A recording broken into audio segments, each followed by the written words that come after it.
understand now. I'm starting to see why you're so interested in Shay Cormac.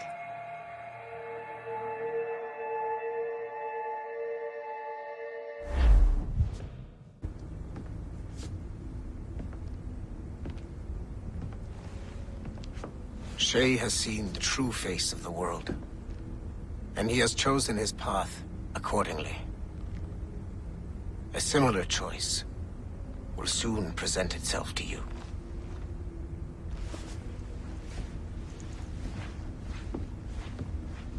I did not think you'd get this far, but you seem to be on the right track.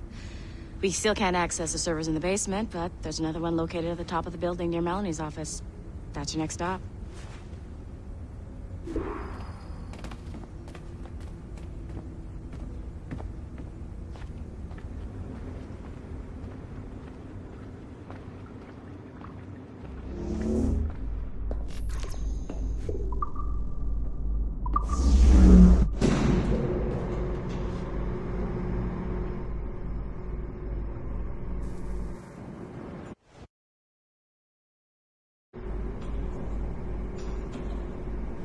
Could you stop by my office?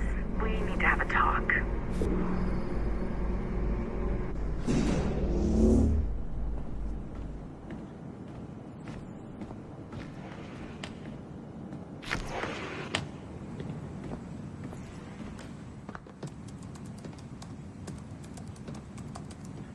This office used to belong to a man named Olivier Garneau. He was my predecessor as Chief Creative Officer of Abstergo Entertainment. Otto Berg is a representative from our parent company, Abstergo Industries. He's showing you the true history of the world, just like they showed me. Olivier was kind, he was intelligent and passionate about our work, but a year ago, he caught a glimpse of this truth. They never found his body.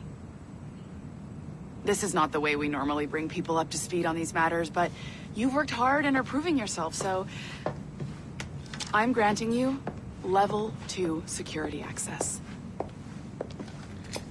The servers on this floor should unlock more of Shay's memories.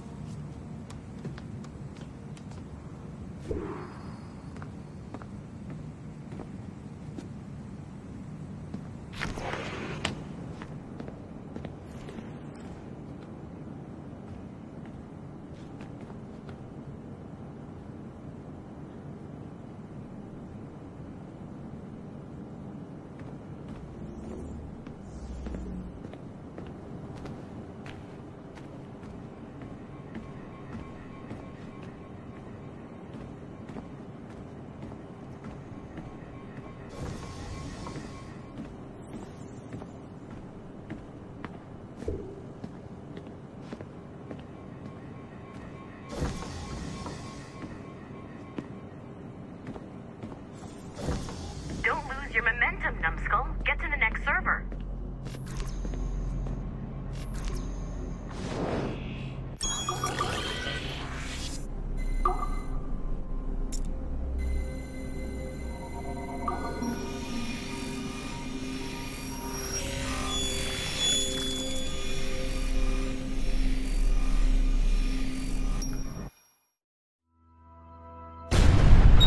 François Macandal saved Baptiste from slavery and inducted him into his so-called brotherhood.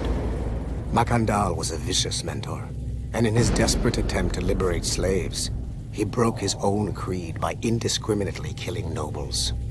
Misguided as they are, some assassins are honorable. Macandal was not one of them. Thanks to the calculating genius of Madeleine de Lille, the Templars made an example of Macandal by way of public execution in 1758. His pathetic excuse for a brotherhood quickly fell apart. When his comrade and childhood friend Agathe fled to Louisiana, Baptiste saw the futility of his former life in Macandal's brotherhood. Madeleine saw Baptiste's potential and instructed her Templars in New Orleans to strike a deal with him. If he could draw Agathe out of hiding and eliminate him, he would be granted a place in the Templar Order.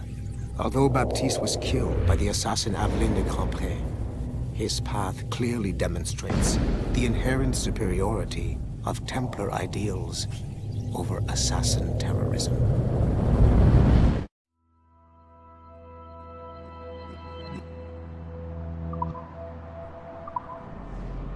I've got your Animus ready and waiting.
The first civilization entity known as Juno re-emerged from the Grand Temple in New York in December 2012. Although no longer a corporeal being, she exists as a kind of digital consciousness somewhere in the Abstergo cloud.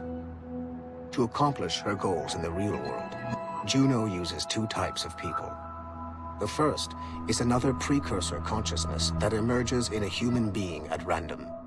This person is commonly known as a sage.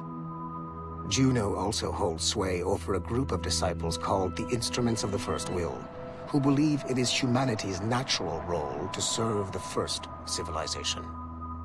Abstergo is currently using the First Will as a cheap and hands-off way of acquiring pieces of Eden and other relics. However, I suspect that the reverse is also true, that they are using our resources to locate objects that will help them further their own goals. I do not trust them, but for now, all I can do is have DaCosta monitor their activities. Juno's motives are unclear. Although she has made one attempt to possess a corporeal body, she appears to be more powerful as a digital entity. Agent DaCosta fears that should humanity ever achieve singularity, a fusion of humanity and machines, Juno would become unstoppable. Ironically, it is Abstergo itself which is driving civilization in that direction.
Numbskull.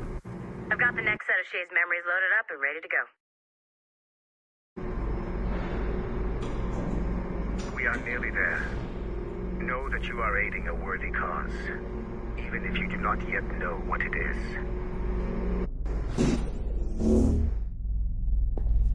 I'm just saying that Violet didn't have to yell at us for not fixing the elevator before she did. Ugh, kill me now. Why? I would, but she would just have you brought back to life and put you back to work.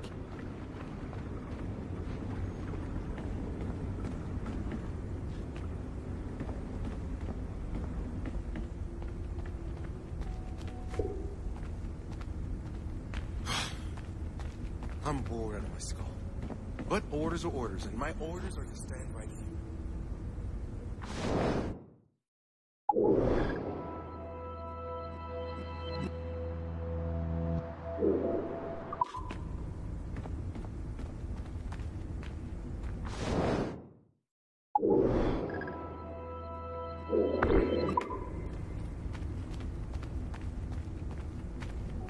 I can't stop crafting oculi. It's like a disease.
It is 4:26 on December 13, 2012.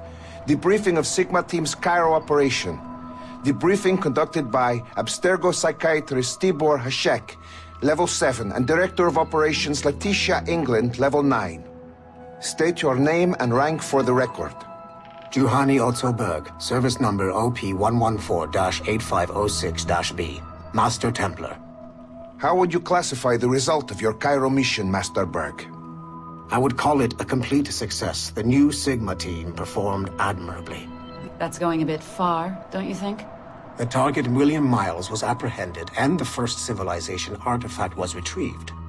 Both were handed off to Warren Vidic without incident. May I ask how you would rate the mission? We're pleased with the results, but not with the methods with which you achieved them. I see. May I ask why? You went off mission. You were supposed to apprehend the target at the airport, not at the museum. When the target emerged from the plane, he was posing as a tour guide for a class of high school students on a field trip. A member of Sigma team informed us you aborted the mission then and there. I will not deny this, but tell me, who talked? I cannot reveal that. No matter, I will find out on my own. Back to business. The target was very smart, but also very sloppy. Explain.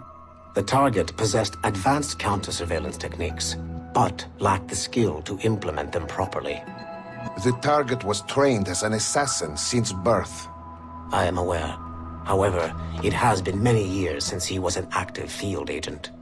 He must have been very desperate to go himself, as these days he is more of a talker, a puppet master. And what are you? A predator. A predator who defied orders because of the presence of some schoolgirls. I prefer to think of myself as one who can choose the most opportune time to strike. The last time I followed orders to the letter was in Florence. That did not end well for anyone. Was it that? Or did the students perhaps remind you of your daughter? I separate my work and personal life completely. Your daughter's recovery has been remarkable. I do hope her progress continues. Please, don't. I beg your pardon. I find your attempt to threaten my child vulgar and unnecessary. Explain. Abstergo's pharmaceuticals have given my child a chance at a life free from pain. And I have at last found what I believe to be my calling in life. And for that, we expect obedience. For that you have my loyalty. The involvement of the children in Egypt compromised the original mission. Nothing more. We already have one Master Templar that we can barely control. I don't like the idea of having two loose cannons out there. With all due respect to Master Cross, while he is gifted, he is mentally disturbed. We mean no disrespect, but after losing your team in Florence, we felt a need to keep a close eye on you. I achieved all mission objectives, and achieved them without bloodshed. So my only question for you is, am I in command of Sigma team or not? As you said, the results were impeccable. Then I believe this meeting to be at an end. I request permission to leave. Do you have something more important to do? I am going to find out who among my team talked to you. I will not tolerate that kind of insubordination. I think we can stop here. The briefing ended at 4:34. Transcript to be sent to Alan Ricken for security clearance.